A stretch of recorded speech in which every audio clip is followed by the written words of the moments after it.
Para poder falar sobre as vocações laicais ou dos leigos e leigas dentro da igreja, eu tenho que partir do batismo, porque o batismo é a fonte da qual brotam todos os ministérios, todos os carismas e todas as vocações. Ninguém de nós nasce padre, nasce freira, nasce bispo. Todos nós nascemos crianças, em primeiro lugar, e logo que a nossa família sentiu a necessidade de devotar, de dedicar a nossa vida a Deus e à igreja, então fomos batizados. E a partir daí começou tudo, como quando parte tudo, não é, de uma concepção onde a criança é gestada, depois nasce, depois cresce com o acompanhamento de toda a família. Portanto, é o batismo, a fonte comum, que nos torna todos grandes e ao mesmo tempo todos pequenos, servidores, dentro da comunidade e fora da comunidade. O batismo é a fonte de todas as vocações, de todos os ministérios e de todos os dons que cada um de nós recebeu ou vai receber ao longo da sua vida, que devem naturalmente se transformar em serviços. Um dom que fica guardado para a gente é um dom quase que sem frutos. É como uma árvore que não dá fruto. E nós queremos realmente sermos pessoas que dão frutos na sua vida.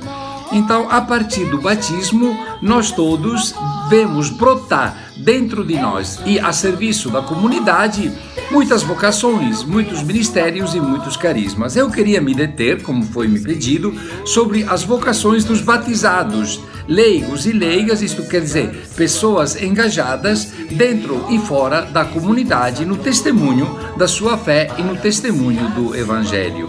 Pelo batismo, todos nós escutamos falar isso muitas vezes, nós nos tornamos semelhantes a Cristo, que foi sacerdote, profeta e rei pastor.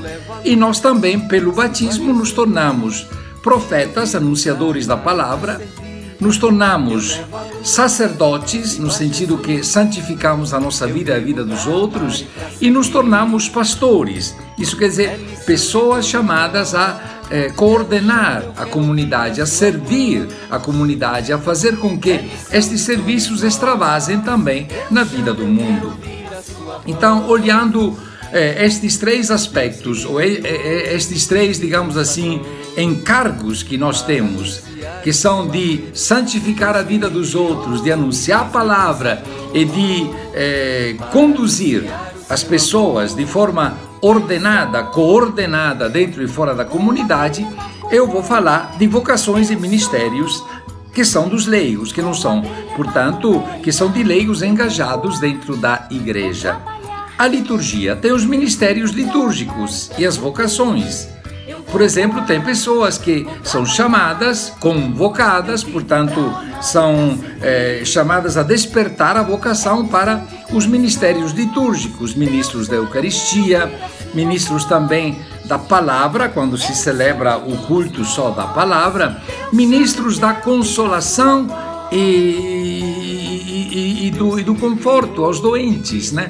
Quantas pessoas dentro da nossa comunidade são chamadas a isso, a consolar os doentes, a levar a Santíssima Eucaristia, a orar para eles e também a animar grupos de oração, grupos que se reúnem, por exemplo, no mês de maio, novena de Natal, para poder, assim, viver este aspecto da santificação pessoal que cada batizado é realmente convocado a viver. Portanto, todos nós chamados à santidade, temos no ministério da liturgia, da oração, da consolação dos outros, uma capacidade, um leque enorme de serviços. Depois tem a palavra, nós somos chamados a ser profetas e profetisas. Isso quer dizer, o profeta não é aquele que adivinha o futuro. O Profeta é aquele que anuncia em nome de Deus a sua palavra e a vontade de Deus para a comunidade e para o povo. Nós temos um livro escrito que é a Bíblia, mas muitas vezes Deus se manifesta também de outras maneiras.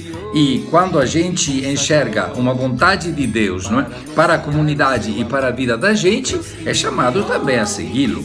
Em todo caso, por exemplo, dentro do ministério da palavra, tem em primeiro lugar catequistas, chamados à formação do povo de Deus em vários estágios, crianças, adolescentes, jovens e adultos. Depois tem aqueles que animam os círculos bíblicos e até fazem cursos bíblicos para isso. Isto é, são pessoas que são chamadas e sentem a vocação, o chamado a viver a palavra de Deus, anunciando aos outros e ajudando-a, inclusive, a compreender. E quando tem o culto da palavra, e aqui se mistura um pouco, né, a liturgia com a palavra, o ministro da palavra é chamado também a falar à comunidade durante o culto. E eu diria, tem também uma outra vocação, que é aquela de aprofundar a Bíblia, de aprofundar a palavra de Deus.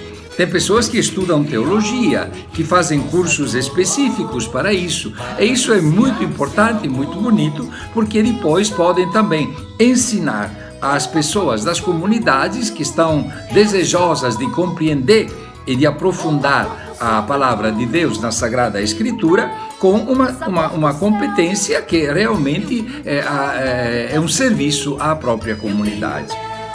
E por fim, tem o serviço da caridade. Somos chamados a ser pastores e, portanto, a conduzir grupos, comunidades e, ao mesmo tempo, a transportar para a sociedade, não é, toda a riqueza que o Evangelho tem para o mundo inteiro.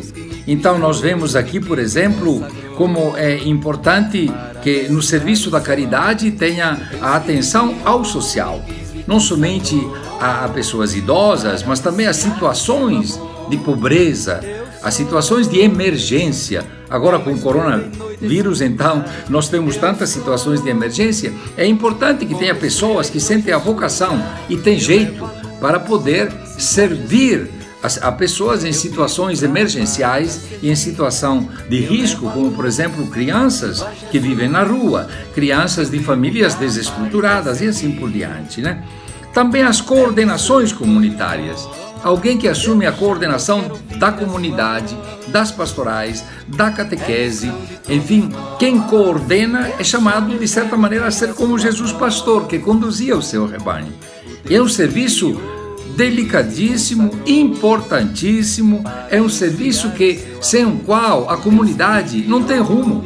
Então é muito importante que alguém dentro da comunidade possa se dedicar a este serviço de coordenação. E depois tem pessoas chamadas ou convocadas para poder ajudar na transformação da sociedade.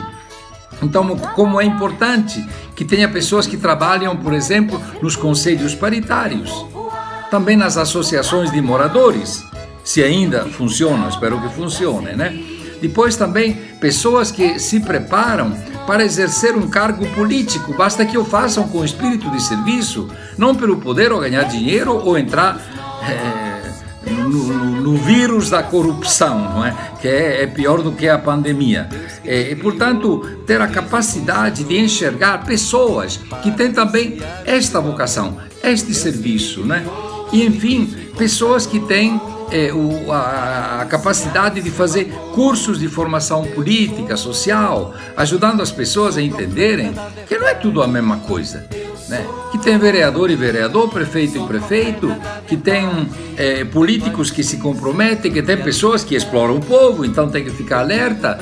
E, portanto, ter esta capacidade de discernimento sobre o social, sobre o político, com pessoas que, além da competência, realmente se colocam a esclarecer a partir do Evangelho, a partir da fé, não apenas por uma ideologia, não é? Nem apenas porque são filiados a um partido, mas para o bem comum da comunidade e para a salvaguarda da vida das pessoas mais indefesas e mais vulneráveis.